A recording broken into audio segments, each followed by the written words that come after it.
الحمد لله رب العالمين والصلاة والسلام على سيد المرسلين أما بعد فأعوذ بالله من الشيطان الرجيم بسم الله الرحمن الرحيم میرے ساتھ مل کر پڑھ لیں الصلاة والسلام علیک یا رسول اللہ وعلی آلک وصحابک یا حبیب اللہ۔ محترم سامعین، السلام علیکم ورحمۃ اللہ وبرکاتہ۔ 9 محرم الحرام 1443 ہجری، 19 اگست 2021 یوم الخمیس، جمعرات، تھرسڈے۔ پارہ پہلا الف لام میم، سورہ دوسری سورۃ البقرہ، آیت نمبر 34۔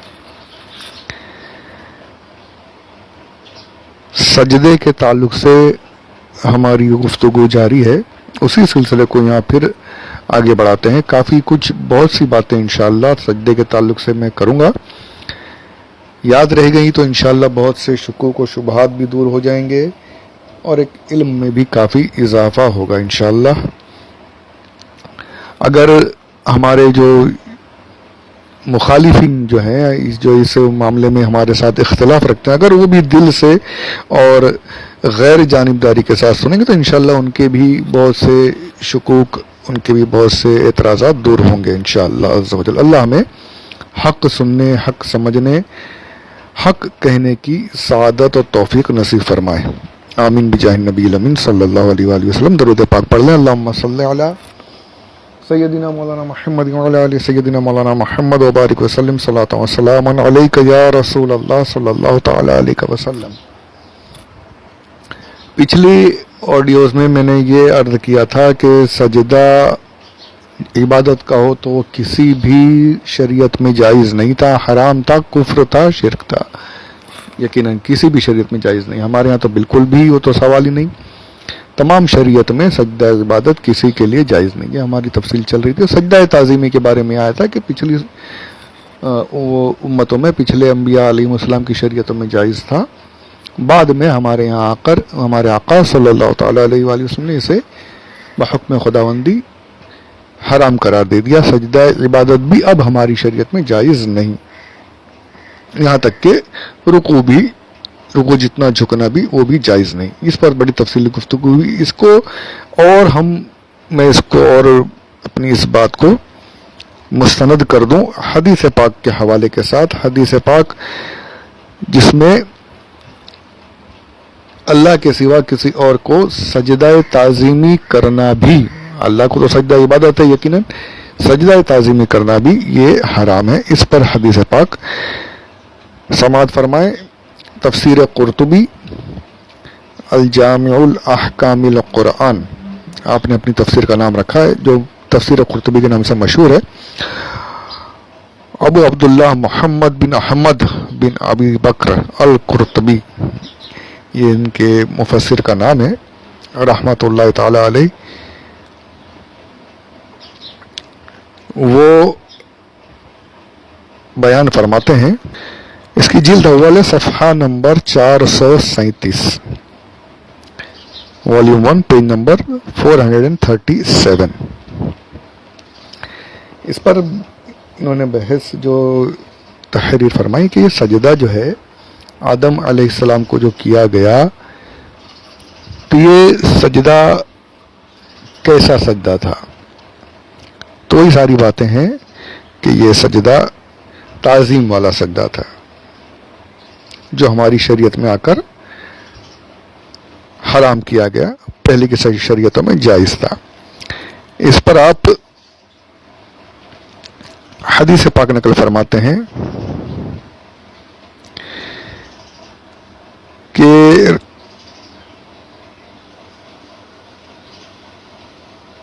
والذی علیہ الاکثر انہ کان مباحا الی عصر رسول اللہ صلی اللہ علیہ وآلہ وسلم، یہ حضور اکرم صلی اللہ علیہ وآلہ وسلم کے زمانے تک مباح تھا، سجدہ تعظیمی کسی کو کرنا مباح تھا، یعنی حلال تھا، جائز تھا، حضور نے اسے حرام قرار دیا۔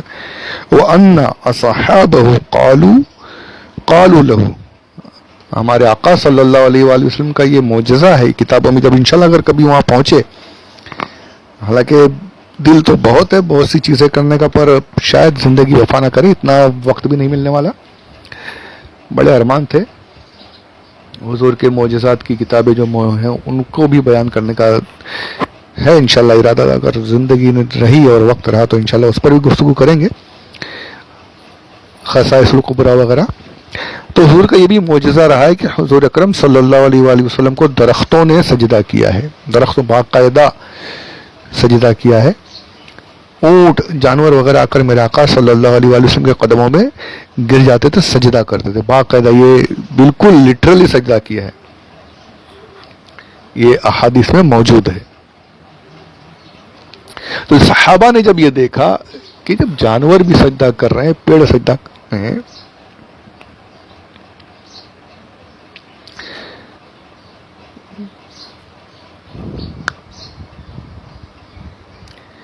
صحابہ کی محبت جو تھی وہ آج لوگ یہ کہتے ہیں کہ صحابہ وہ نے جو کام نہیں کیا وہ تم کرتے ہو، ہے نا. سلام کے لیے اگر ہم کھڑے ہو جائیں ہاتھ باندھ کر تو کہتے ہیں کہ صحابہ نے یہ کام نہیں کیا، یہ شرک بدعت ہے. بدعت تو نہیں بولیں گے، بدعت بولیں گے. جو صحابہ نے نہیں کیا وہ تم کرتے ہو، نئی چیز لائے ہو. میں آپ کو یہاں یہ بتاتا ہوں صحابہ کیا کرتے تھے اور کیا کرنا چاہتے تھے. ہم صرف قیام کریں تو ہمارے اوپر بدعتی مشرک ہونے کا فتویٰ لگ جاتا ہے. صحابہ پر کیا فتویٰ لگائیں گے؟ اس کتاب میں بھی جو میں جس کا میں نے حوالہ دیا، احادیث میں بھی باقاعدہ موجود ہے یہ کہ جب صحابہ نے دیکھا کہ جانور بھی سجدہ کر رہے ہیں، اپنے آقا کی بھی ہے کچھ شان عظیم، جانور بھی کریں جن کی تعظیم، پیڑ سجدے میں گرا کرتے ہیں. سبحان اللہ، پیڑ سجدے میں گرا کرتے ہیں. جب صحابہ نے یہ دیکھا کہ جانور سجدہ کر رہے ہیں، اونٹ سجدہ کر رہے ہیں، پیڑ سجدہ کر رہے ہیں، تو صحابہ نے باقاعدہ یہ الفاظ اس کتاب سے میں آپ کو کہتا ہوں، پڑھ کے سنا رہا ہوں، اور احادیث میں اور بھی ہیں، پوری احادیث موجود ہے. تو یہاں پر دیکھیے وَأَنَّ أَصْحَابَهُ قَالُوا لَهُ حِينَ سَجَدَتْ لَهُ الشَّجَرَةُ وَالْجُمَلُ. جب صحابہ نے دیکھا، وہی الفاظ ہیں، جب دیکھا کہ پیڑ اور اونٹ حضور اکرم صلی اللہ علیہ وآلہ وسلم کو سجدہ کر رہے ہیں، تو انہوں نے حضور سے عرض کی کہ یا رسول اللہ، ہمارے آقا صلی اللہ علیہ وسلم، نحن اولا بالسجود لک من الشجرۃ والجمل الشارد. اللہ اکبر. یہ صحابہ کا عقیدہ. بولتے نا صحابہ نے یہ نہیں کیا تم کرتے ہو، صحابہ یہ کرتے تھے بھائی. جو صحابہ کرنا چاہتے تھے وہ یہ تھا، ہاتھ باندھ کر کھڑے ہونا تو وہ تو کرتے ہی تھے، قدموں میں تو لوٹتے ہی تھے، پیروں کو تو چومتے ہی تھے. اور جتنی تعظیم کرو کم ہے بھائی. میرے آقا صلی اللہ علیہ وآلہ وسلم کی عظمت وہ ہے کہ اللہ کے بعد از خدا بزرگ تو ہی قصہ مختصر. صرف اللہ نہیں کہہ سکتے، اللہ کا بیٹا نہیں کہہ سکتے، شریک نہیں کر سکتے. باقی جتنی تعظیم ہے اس میں کوئی لمٹ نہیں ہے اس کی.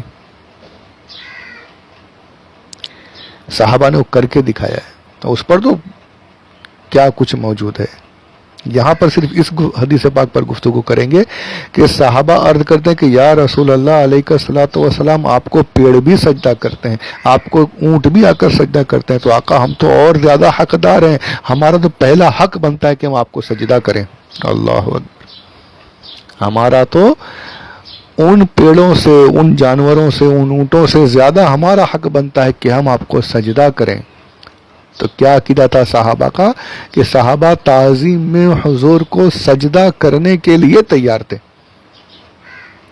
حضور صلی اللہ علیہ وآلہ وسلم کو سجدہ کرنے کے لیے صحابہ تیار تھے. آج ہمیں قیام کرنے پر مشرک کا فتویٰ لگایا جاتا ہے، تو ایسے لوگوں سے یہ پوچھنا ہے کہ صحابہ پر کیا فتویٰ لگاؤ گے؟ صحابہ کو بھی مشرک کہہ دو گے کہ نبی کو سجدہ کرنا چاہتے تھے صلی اللہ علیہ وسلم. حضور نے کہا شرک ہے. ارے خود سرکار سامنے موجود ہیں. آپ کو میں ایک حدیث اور سناؤں گا انشاءاللہ. یہاں پر صحابہ نے عرض کیا کہ یا رسول اللہ ہم زیادہ حقدار ہیں کہ ہم آپ کو سجدہ کریں. اور یہ سجدہ یقیناً عبادت والا سجدہ نہیں تھا. عبادت والا ہوتا تو میرے آقا صلی اللہ علیہ وسلم فوراً فرما دیتے کہ یہ شرک ہے. میرے آقا جانتے تھے کہ صحابہ جو سجدہ کرنا چاہتے ہیں یہ تعظیم والا سجدہ ہے. جانوروں نے بھی جو سجدہ کیا یہ عبادت کا سجدہ نہیں تھا, تعظیم والا سجدہ تھا. حضور جانتے تھے کہ صحابہ جو عرض کر رہے ہیں, سجدے کی جو طلب ان کے دلوں میں ہے وہ سجدہ عبادت نہیں بلکہ سجدہ تعظیمی کی اجازت مانگ رہے ہیں, کہ سجدہ تعظیمی کرنا چاہتے ہیں, سجدہ عبادت نہیں. اس سے بھی میرے آقا صلی اللہ علیہ وآلہ وسلم نے منع فرما دیا. فقال لهم لا ينبغي ان يسجد لاحد الا لله رب العالمین. ارشاد فرمایا کہ تمہارے لیے کسی کے لیے بھی یہ جائز نہیں کہ اللہ عز و جل کے سوا کسی اور کو سجدہ کرے. کسی اور کو سجدہ کرنا یہ سرکار نے دروازے بند کر دیے بالکل, کہ آج اگر تعظیم کا سجدہ کرنے کی اجازت دے دوں گا تو کل ہوتے ہوتے یہ عبادت والا سجدہ بن جائے گا. کچھ نہ کچھ غلطیاں شامل ہو جائیں گی اس میں. حضور نے وہیں راستہ بند کر دیا. کسی اور کے لیے سجدہ جائز نہیں. عبادت کا تو سوال ہی نہیں اٹھتا, سیدھا مشرک, اسلام سے خارج. تعظیم والا اگر کرے تو وہ بھی حرام, یہ ہماری شریعت میں حرام کر دیا گیا. تو یہاں پر یہ ثابت ہو گیا کہ سجدہ تعظیمی کرنا بھی ہماری شریعت میں حرام ہے. یہ حدیث پاک سے ثابت ہوا. اور یہاں پر یہ بھی پتہ چلا کہ صحابہ کا عقیدہ یہ تھا کہ وہ سرکار کو سجدہ کرنا چاہتے تھے, حضور کو اس لائق سمجھتے تھے کہ حضور کو سجدہ کیا جائے, لیکن شریعت نے اسے منع فرما دیا. تو آج اگر ہم تعظیم کر لیے, قیام تعظیمی کر لیتے ہیں, ہاتھ بند کر حضور کا تصور کر کے کھڑے ہو جاتے ہیں, تو شرک کیا کرتے ہیں بتائیے؟ کیا شرک نظر آ گیا؟ صحابہ نے نہیں کیا, صحابہ یہ کرنا چاہتے تھے. بھائی آج ہم یہ تھوڑی بولتے کہ سجدہ کرو, تصور کر کے حضور کو سجدہ کرو. سرکار نے منع فرما دیا, سجدے سے منع کیا گیا, ہم کبھی نہیں جائز نہیں کہیں گے. لیکن قیام کرنا صحابہ سے ثابت, اسلاف سے ثابت, تو ہم بھی قیام کرتے ہیں. اس کو تم مشرک, اس کو اگر ناجائز بولتے ہو تو غلط کرتے ہو. اس کو جو شرک اور بدعت کے فتوے لگاتے ہیں وہ غلط ہے. قیام تعظیمی کرنا یہ الگ ہے, یہ تعظیم کی ایک صورت ہے. اور صحابہ نے نہیں کیا یہ بولنا بالکل جہالت ہے. صحابہ کے واقعات موجود ہے کہ کھڑے سرکار کے سامنے ایسے کھڑے ہو جاتے, ایسے بیٹھ جاتے کہ پتہ چلتا ہے کہ بت کھڑے ہیں, بت بیٹھے ہیں, جان ہی نہیں ہے جس میں, ایسے خاموشی کے ساتھ ایک لفظ تک نہیں. ان کی تعظیم کا ہم کیا حق ادا کر سکیں گے؟ ہم کیا کر سکیں گے جس کی تعظیم انہوں نے کی ہے؟ ہم تو بس اس کے ایک جھلک کو ادا کرنے کی کوشش کرتے ہیں. اس پر ہم پر فتوے اگر لگتے ہیں تو وہ تمہاری مرضی. ہمیں تو حضور صلی اللہ علیہ وآلہ وسلم کی محبت, عظمت, وہ ہمیں ہمیشہ ہمارے ایمان کا حصہ رہی ہے اور رہے گی انشاءاللہ. حضور کی تعظیم پر جو میں نے کہا ہے پیچھے بھی کہ بیان ہوگا ایک, انشاءاللہ وہ کروں گا پھر کبھی انشاءاللہ موقع رہا تو. پہلے سجدے والی گفتگو مکمل کر لیں گے, اللہ عز و جل کاش مکمل کرا لے. تو یہاں پر یہ حدیث پاک میں اس کو سمیٹتا ہوں, اس آڈیو کو. اس کے بعد اور حدیث ایک دوسری ہے, وہ انشاءاللہ اگلے آڈیو میں سماعت کریں. اللہ عز و جل ہمیں صحیح عقائد پر قائم رہنے کی سعادت نصیب فرمائے, تعظیم والا بنائے, بے ادبوں سے دور رہنے کی سعادت نصیب فرمائے. آمین بجاہ النبی الامین صلی اللہ علیہ وسلم.